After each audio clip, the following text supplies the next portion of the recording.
On te l'a dit au moins une fois dans ta vie. Ne mange jamais de fruits à la fin du repas. Sinon, ça pourrit dans l'estomac, ça fermente, ça se transforme en alcool. Et petit à petit, ça empoisonne ton corps. C'est écrit dans de vieux livres. On le retrouve dans des dizaines de cultures, sur 3 continents. Et certains vont même plus loin. Ils affirment que c'est pour ça que des gens qui n'ont jamais bu une seule goutte d'alcool finissent un jour avec le foie abîmé. Ça a l'air sérieux, ça a l'air ancien, ça a l'air parfaitement logique. Et pourtant, quand on ouvre le corps humain, quand on regarde vraiment ce qui se passe à l'intérieur de ton estomac, l'histoire ne tient plus du tout. Alors aujourd'hui, on va remonter le fil de cette croyance. On va voir d'où elle vient, pourquoi elle a traversé les siècles et surtout ce que ta digestion fait réellement de ta pomme en dessert. Commençons par une chose importante. Cette idée n'a rien de marginal. Tu la retrouves chez ta grand-mère. Tu la retrouves dans des livres de bien-être vendus par millions. Tu la retrouves sur des milliers de vidéos, un peu partout. Et le scénario est toujours le même. Le fruit se digère vite, alors que le reste du repas, lui, se digère lentement. Donc le fruit resterait bloqué tout en haut. Il attendrait là, coincé dans un estomac chaud et humide. Et à ce moment-là, il se mettrait à fermenter, comme un jus de raisin qui devient du vin. Ta pomme se transformerait en alcool dans ton ventre. C'est une belle image, c'est même une image parfaite. Et c'est exactement là qu'est le problème. Parce qu'une idée qui sonne juste n'est pas forcément une idée vraie. Pour comprendre, il faut remonter le temps. L'origine est bien plus fascinante que le mythe lui-même. Premier arrêt, l'Ayurveda. Dans la médecine traditionnelle indienne, il existe un concept ancien, le Viruddha Ahara, les associations d'aliments incompatibles. L'idée que certains aliments mangés ensemble se combattraient à l'intérieur du corps, et les fruits, eux, devaient souvent être mangés seuls. Tout ça remonte à plusieurs milliers d'années. Mais attention, ce n'est pas une étude, c'est une philosophie, une vision du monde. Deuxième arrêt, les années 1900 à New York. Un médecin, William Howard Hay. Il invente ce qu'on appellera plus tard le régime Hay. Son idée centrale, ne jamais mélanger certains aliments. Les protéines d'un côté, les féculents de l'autre, et les fruits toujours à part, toujours l'estomac vide. Il avait l'habitude de classer les aliments en acides, alcalins et neutres. Sauf que ce classement n'a rien à voir avec la vraie chimie du corps. C'était sa propre théorie, née de sa propre expérience personnelle. Troisième arrêt, un homme du nom d'Herbert Shelton, le père de ce qu'on appelle l'hygiénisme, un courant qui pousse ses idées encore plus loin. Pour lui, mal associer les aliments, c'est provoquer une putréfaction et une fermentation à l'intérieur du corps. Et puis enfin, en 85, le livre qui change tout, Fit for Life, de Harvey et Marilyn Diamond. Ce livre, c'est un véritable phénomène. Plus de 12 millions d'exemplaires vendus. L'un des plus gros succès de toute l'histoire des livres de régime. Et dans ce livre, on peut lire, noir sur blanc, l'idée suivante. Si tu manges les aliments dans le mauvais ordre, ça cause de la fermentation dans l'estomac. Voilà, c'est de là que vient l'idée moderne que ta pomme fermente sur ton steak.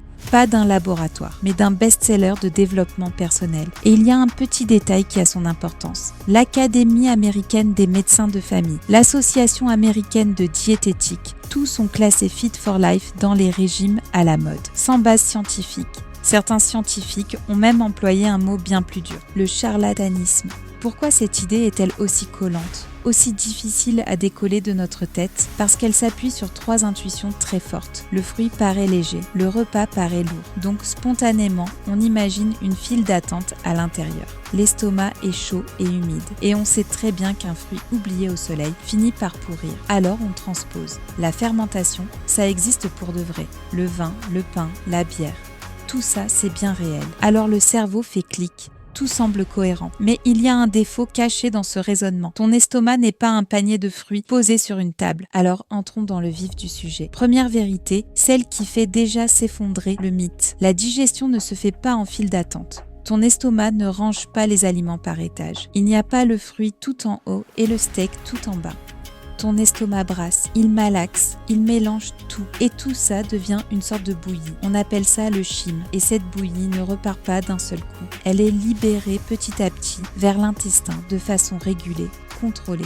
Deuxième vérité, et c'est de loin la plus importante. Ton estomac, c'est un véritable bain d'acide. Son pH tourne autour de 1,5 à 3,5. C'est extrêmement acide. Et ça, c'est à cause de l'acide chlorhydrique que tes propres cellules produisent. Cet acide a plusieurs rôles. Il aide à décomposer les aliments. Il active une enzyme, la pepsine, qui attaque les protéines. Et surtout, il détruit la quasi-totalité des micro-organismes. Or, pour qu'il y ait de la fermentation, il faut quoi au juste? Il faut des micro-organismes, des levures, des bactéries, et il faut du temps. Beaucoup de temps. Le tout dans un milieu qui ne soit pas hostile. L'estomac, lui, c'est exactement l'inverse. Un environnement bien trop acide, bien trop rapide, bien trop hostile. Alors la fermentation façon « ma pomme se transforme en vin dans mon ventre », c'est tout simplement impossible dans l'estomac. Et ce n'est pas un avis, c'est de la physiologie de base. Mais attention, la fermentation dans ton corps, elle existe bel et bien. Simplement, pas là où tu le crois. Elle se passe plus loin, dans le côlon, le gros intestin. Là, il n'y a plus l'acide de l'estomac. Et là vivent des milliards de bactéries. C'est ce qu'on appelle ton microbiote. Ces bactéries-là, elles, fermentent vraiment certaines fibres. Et le résultat, alors, ce n'est pas un poison.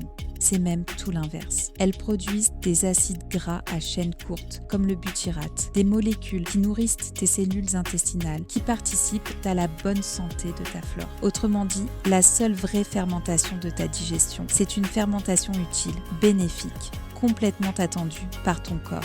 En réalité, le mythe a pris un phénomène bien réel, la fermentation intestinale, et il l'a tout simplement déplacée au mauvais endroit, avec au passage la mauvaise conclusion. Là, tu te dis peut-être, oui, mais on m'a bien parlé d'alcool. Alors parlons-en, et parlons-en avec des chiffres. Oui, c'est vrai, ton corps produit une minuscule quantité d'éthanol.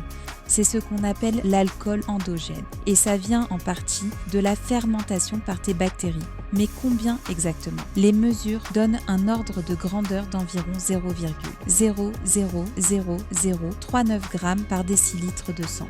La limite de détection d'un éthylotest, c'est 0,01 g par décilitre. Et en France, la limite légale pour conduire, c'est 0,05.